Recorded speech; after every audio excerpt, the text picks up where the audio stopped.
Alka.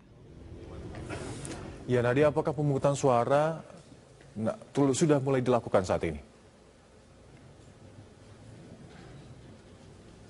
Ya meski kami bisa menjelaskan ya, tadi pemungutan suara belum dilakukan, akan segera dilakukan dengan cara dimulai dengan pembacaan sumpah, kemudian membuka pertama kali segel dari kotak suara dan surat suara. Dan alasan dari pemungutan suara ulang ini adalah karena adanya rekomendasi dari panitia pengawas kecamatan yang mendapatkan laporan bahwa di TPS ini ada penyalahgunaan formulir C6. Formulir C6 digunakan oleh orang yang tidak tertera namanya dalam formulir tersebut, yaitu atas nama Sukadiah digunakan oleh Hasilah, sementara atas nama Saini digunakan oleh Bayi. Dan kemudian karena inilah dilakukan pemungutan suara ulang yang disebarkan formulir C6-nya mulai dari kemarin malam, yaitu pukul 5 sore waktu Indonesia Barat, kemudian hingga pagi ini juga masih dilakukan. Dan warga di sini cukup antusias meskipun mereka bingung untuk mengapa bisa dilakukan pemungutan suara ulang kembali. Berikut pernyataan selengkapnya dari warga. Menyayangkan nggak adanya pengulangan suara ini? Ya otomatis sudah menyayangkan ya, karena jeripaya yang kemarin petugas itu kan nggak ada artinya kan dengan diulangin ya. Akhirnya kan banyak yang warga otomatis nggak bakal banyak yang nggak datang kayak kemarin gitu, nggak semeriah kemarin gitu.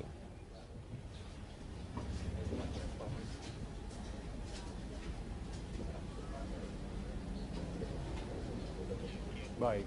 Alka.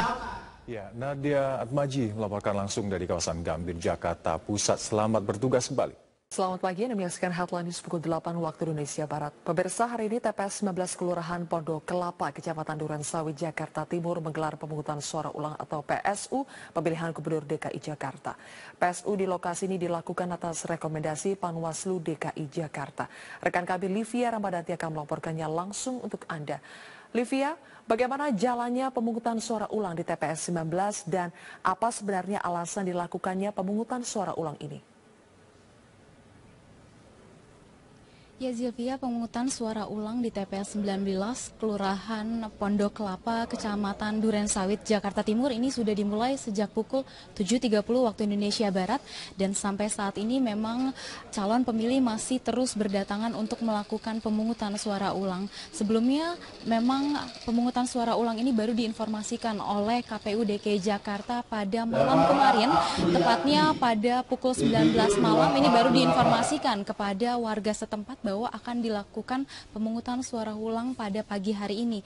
Nantinya pemungutan suara ulang ini atau warga masih dapat diperkenankan untuk mengambil formulir C6 yang memang dari yang kami pantau masih terus dibagikan oleh panitia penyelenggara pemilu. Saat ini memang nanti dijadwalkan pada pukul 13 waktu Indonesia Barat ini pemungutan suara ulang akan selesai diselenggarakan oleh KPPS setempat, dan dapat kami informasikan di lokasi ini atau TPS 19 ada sekitar 661 daftar pemilih tetap dan juga 8 pemilih tambahan.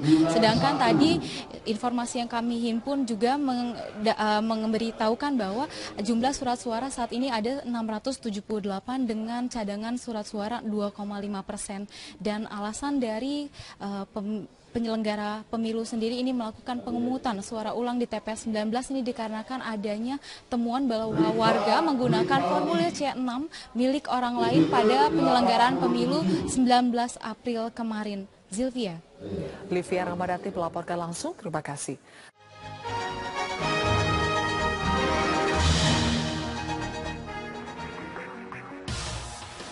Dua kali pilkada langsung DKI yaitu pilkada 2012 dan 2017 berlangsung panas dengan dibumbui isu sara dan perang di media sosial. Namun dari dua event politik yang panas ini, publik justru bisa menyaksikan sportivitas dan kematangan demokrasi yang luar biasa.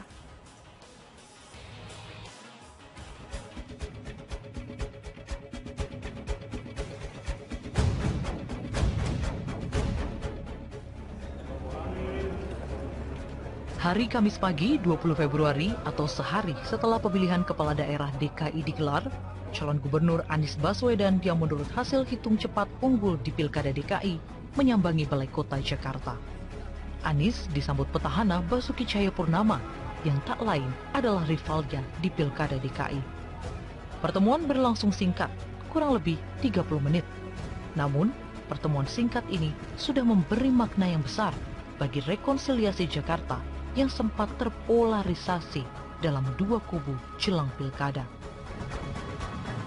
Adalah kita sama-sama akan rekonsiliasi antar pendukung dan menjaga persatuan, memperjuangkan persatuan. Terus saya juga jamin pendukung saya nggak bakalan ribut lah, nggak bakalan ribut, saya jamin, saya bilang. Pertemuan Anies dan Ahok pasca pilkada merupakan penanda penting bagi kematangan berdemokrasi di ibu kota. Setelah berbulan-bulan terlibat dalam perang kata-kata yang tajam, kedua tokoh yang menjadi simbol bagi pendukung masing-masing ini rujuk dalam suasana yang sejuk. Tradisi sportif di kompetisi demokrasi Jakarta sejatinya sudah diperlihatkan 5 tahun lalu. Ya, usai pilkada tahun 2012, petahana Fauzi Bowo yang kalah di pilkada langsung mengundang rivalnya Joko Widodo ke Balai Kota. Fauzi yang akrab disapa Foke bahkan mengajak keliling Jokowi di kantor gubernur sekaligus memperkenalkan bawahannya kepada Jokowi. Di Pilkada DKI 2017 ini, sportivitas politik bukan hanya bisa disaksikan dalam pertemuan Anies dan Ahok saja. Sebelumnya, sportivitas politik juga diperlihatkan